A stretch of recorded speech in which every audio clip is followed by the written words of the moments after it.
Hi, I'm Riley Rowland, and these are the slides I'm using for my video presentation in Professor Munoz's English 103 course. To begin, my subject was metacommentary, and the definition for this is a type of discourse that reflects an existing language structure and message to generate insight, clarity, and a deeper understanding.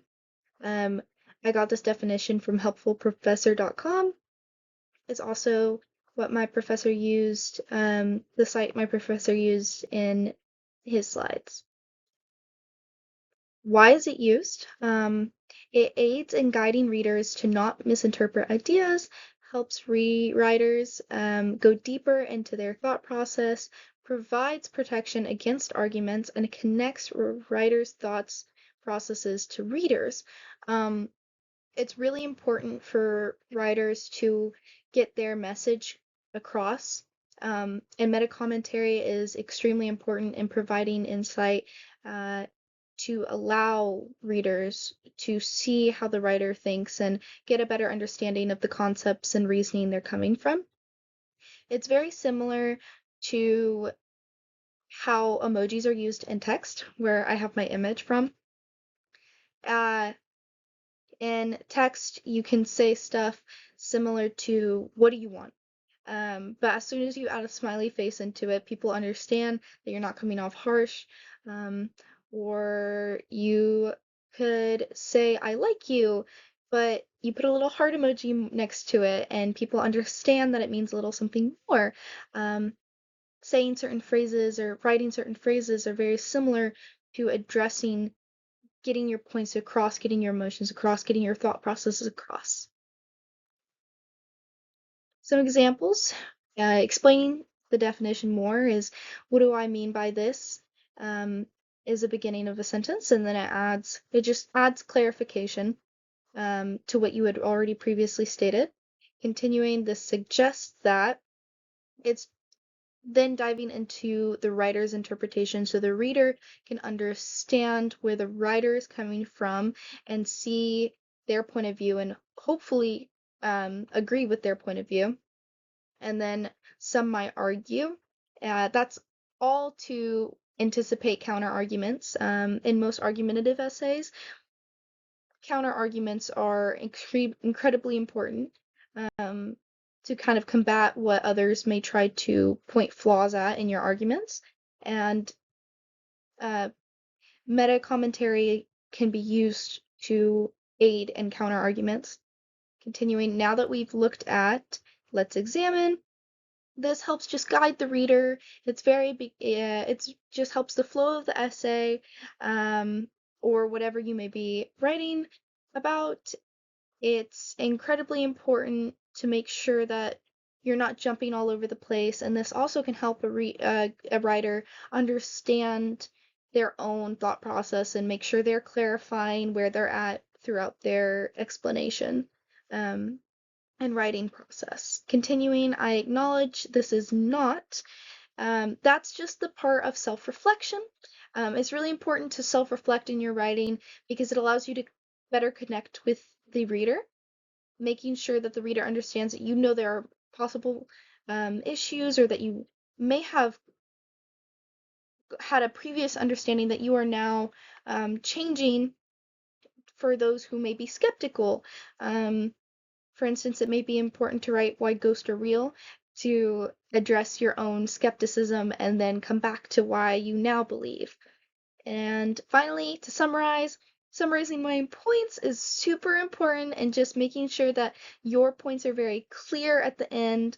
On very long papers, people can kind of forget what you wrote about in the beginning, so it's important to make sure that you're drawing back to the summarized points.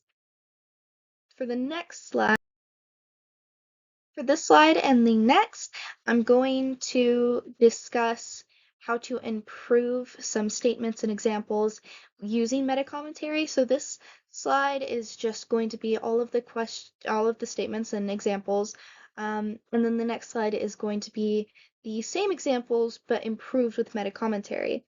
So how many people, believe success is only built from hard work? external factors are forgotten. Some argue that drinking connects people, but it fosters a culture of addiction. To understand safe drinking water, soil runoff needs to be looked at. For the next two, whales are going extinct. If we don't help now, we will also suffer. And the last one, writing these slides was hard. I did not know where to look for sources. That one was, funnily enough, fairly true. Continuing. Okay, now this is the slide where the examples I gave previously are now improved, of course with Metacommentary in mind. Again, many people believe success is only built from hard work. What I mean by this is that external factors are forgotten. This explains that Metacommentary of about to dive into an explanation and the author explaining, or the writer explaining more about it and using that phrase to help the reader prepare for why the author views it this way, and why the author used the example beforehand. Continuing to the second example, some argue that drinking connects people, and while that may be true to many people, it fosters a culture of addiction. This meta-commentary dives into the portion where the author is understanding both sides and understands why the previous statement is true and helpful, and then dives into their own personal reflection of it and how they see it as addiction. Continuing to the third example, before you can understand safe drinking water, first look at the impact soil runoff has. Let's begin with chemical farmers' use. This is very important in the fact that you're going from that first, second, third. It's helping with that whole flow. Of course, in this, it just says before and first, and then it continues with what they're about to continue in discussing. But it really just aids the reader in observing and understanding how the rest of what they are reading is going to flow. The fourth example, whales are going extinct. You may be wondering how important this is. To put it into perspective, entire ecosystems in the ocean could collapse and affect fish populations used as a food resource. Before, the example really just gave off like how it would just be bad and how it would cause humans to be affected if whales go extinct. But this is kind of the author understanding that you may be confused. Let me explain why this is a bad thing, rather than just saying it's a bad thing. The final example, writing these slides was hard. And then continuing, I admit where to look was difficult, right? That was the original.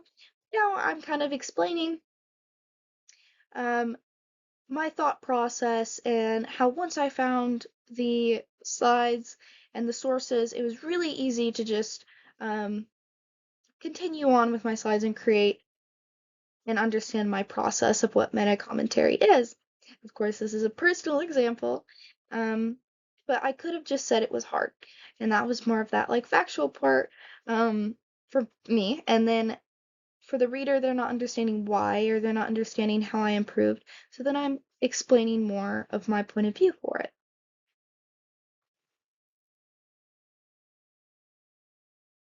For this slide, I'm giving some templates, and for the next slide as well. This is mainly just breaking down if you want to use some of these templates to add certain points to your essay or whatever you're writing. To begin, to statements that are used to kind of like help clarify for meta commentary are what I mean by this is example. To put it another way, dot dot dot. This is to say, continue, and then for the interpretation parts of it, this suggests that what this implies is the importance of this is, um, again, it's just kind of going over the main points I started with, and then over to the anticipating counter arguments. You can use examples like some may argue that blank, but I believe blank. Critics claim that blank, yet evidence displays blank.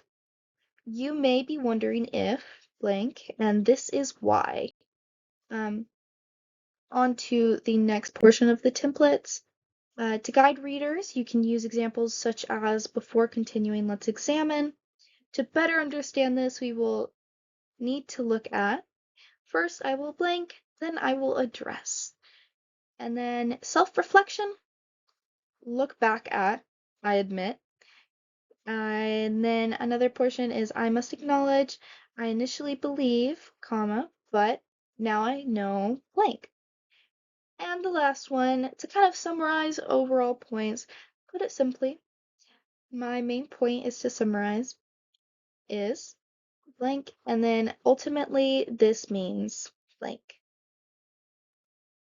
So thank you for listening to my presentation.